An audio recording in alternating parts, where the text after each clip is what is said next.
What if the thing you fear most isn't failure, but the truth? In this kitchen, every loaf of bread is a battle to perfect what's impossible to perfect. He had tried everything, measurements, techniques, patience, but nothing could save the loaf. Was this his final mistake? Or something else? This wasn't just bread. This was his attempt to control every part of his life. But life, like bread, doesn't always follow the rules. At 49, he had swapped boardroom deadlines for bread making, thinking it would be a simple, midlife pivot. The first loaf was a brick. He laughed it off. At least it's gluten-free, he joked, tossing it in the compost. By loaf 7, it had barely improved edible if toasted and slathered in butter, he told himself. But it wasn't enough, not by his standards. Fold, wait, bake, repeat. Each loaf was another round in the fight for flawlessness, but every crack, every bubble that didn't rise the right way, felt like a personal failure. But that night, a visitor arrived, a retired pastry chef. The kind of woman who'd tell you your cake was too sweet, without blinking an eye. "Smells amazing," she said. "Disaster?" "Oh no, she continued. "This is character. Like that freckle you've been trying to hide from your selfies."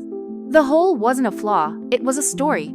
The uneven slashes weren't mistakes, they were whimsy. And the dense crumb? Rustic charm. "Artisanal," she said, stealing a piece.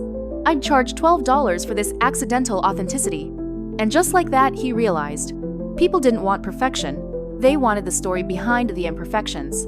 The cracks, the holes, the mistakes, they made it real. He started selling his wabi-sabi sourdough at the market, lopsided, charred, and all, and customers raved about it. They craved what wasn't perfect because it told a story they could relate to. Now, when someone texts him about their own failed loaf, "It looks like a hockey puck," he replies, "Perfect, name your price." Because sometimes, the most beautiful things aren't made from perfection. They're made from the cracks that let the light in.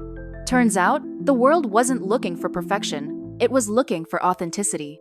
And that's exactly what his bread had. Now, when someone texts him, "My loaf looks like a hockey puck," he just smiles and replies, "Perfect, name your price." In the end, sometimes it's the flaws that make us special. And in the kitchen or in life, it's the imperfections that create the true beauty.